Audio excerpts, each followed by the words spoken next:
আজ আমরা একটা বিষয় নিয়ে কথা বলবো যেটা একই সাথে খুব মানে সংবেদনশীল আবার জরুরিও।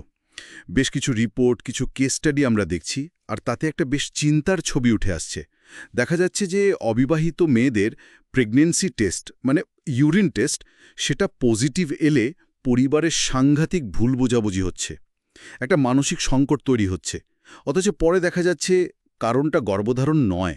তো আজকের আলোচনায় আমরা একটু গভীরে যাব, বোঝার চেষ্টা করব কেন এমনটা হচ্ছে আর এর থেকে বেরোনোর পথই বাকি। হ্যাঁ, বিষয়টা আসলেই খুব জটিল আর দুঃখজনকও বটে। দেখুন, প্রথমেই বুঝতে হবে যে বাজারে যে প্রেগন্যান্সি টেস্ট কিটগুলো পাওয়া যায়, মানে স্ট্রিপগুলো, সেগুলো কাজ করে কিভাবে। এই কিটগুলো তো আসলে গর্ভের শিশুকে সরাসরি ডিটেক্ট করে না, তাই না? ওরা খোঁজে একটা হরমোন, প্রস্রাবে। হরমোনটার নাম HCG, মানে হিউম্যান কোরিওনিক গোনাডোট্রপিন। সাধারণত গর্ভধারণ হলে এই HCG হরমোনটা শরীরে তৈরি হয় আর এর মাত্রা বাড়তে থাকে। টেস্ট কিট এটাই ধরে ফেলে। ও আচ্ছা, HCG হরমোন। তাহলে তো পজিটিভ রেজাল্ট মানে গর্ভধারণ, এটাই তো স্বাভাবিকভাবে মনে হবে। কিন্তু তাহলে সমস্যাটা হচ্ছে কোথায়? মানে এই হরমোন আছে অথচ প্রেগন্যান্সি নেই, এমনটা কেন হচ্ছে? এটা কি খুব রেয়ার কিছু? না, এখানেই আসল ব্যাপারটা। এই HCG হরমোন এটা যে শুধু প্রেগন্যান্সিতেই তৈরি হয় তা কিন্তু নয়। শরীরে অন্য কিছু সমস্যা বা বিশেষ কিছু কন্ডিশন থেকেও এই হরমোনটা আসতে পারে। এর মধ্যে কিছু কারণ একটু বিরল, কিন্তু খুব গুরুত্বপূর্ণ। যেমন ধরুন, কিছু বিশেষ ধরনের টিউমার, যেমন কোরিওকার্সিনোমা আছে বা হাইড্রাটিরিফর্ম মোল। এগুলো এক ধরনের অস্বাভাবিক টিস্যু বৃদ্ধি, যা গর্ভধারণের সাথে সম্পর্কিত। কখনো ক্যান্সারও হতে পারে। আবার কিছু জর্ম সেল টিউমারও আছে, যেগুলোর থেকেও HCG তৈরি হতে পারে।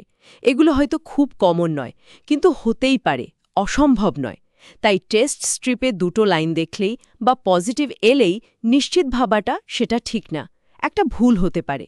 তার মানে একটা সাধারণ সহজলভ্য টেস্ট কিটের রেজাল্ট সেটা মারাত্মক ভুল বোঝাবুঝি তৈরি করতে পারে। আমরা যে রিপোর্টগুলো দেখছিলাম তাতে তো এটাই বলা হচ্ছে যে পজিটিভ রেজাল্ট আসার পরেই পরিবারে যেন ঝড় ওঠে। মেয়েটির চরিত্র নিয়ে প্রশ্ন, তাকে দোষারোপ করা, অসম্ভব মানসিক চাপ তৈরি করা। ভাবা যায় এই চাপের চোটে কেউ কেউ তো আত্মহত্যার কথাও ভাবে। কি সাংঘাতিক! হ্যাঁ, অত্যন্ত দুঃখজনক। এটাই হচ্ছে। রিপোর্টগুলো পড়লে বোঝা যায় পরিস্থিতি কতটা খারাপ দিকে চলে যেতে পারে।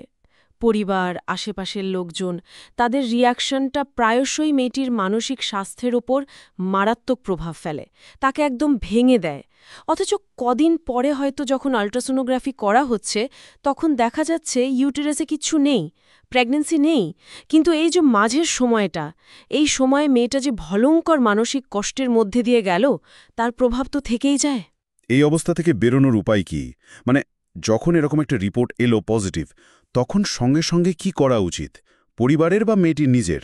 দেখুন, প্রথম আর সবচেয়ে জরুরি কাজ হল ধৈর্য ধরা, একদম রিল্যাক্স থাকা।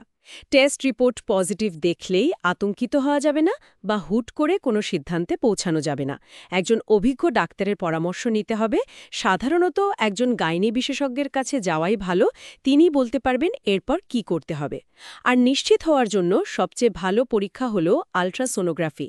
অতি পরিষ্কার হয়ে যায় যে গর্ভধারণ হয়েছে কিনা। আর যদি দেখা যায় যে না, প্রেগন্যান্সি নেই কিন্তু টেস্ট পজিটিভ আসছে, তখন কেন HCG আসছে সেই কারণটা খুঁজতে হবে।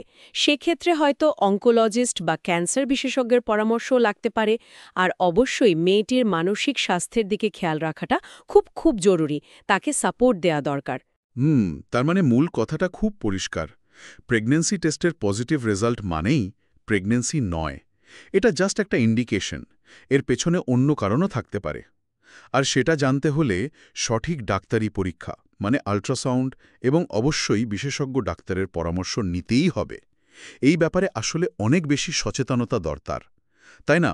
এই ভুল ধারণা, এই সামাজিক চাপ, এর শিকার হয়ে আর কোনো মেয়ের জীবন যেন নষ্ট না হয়।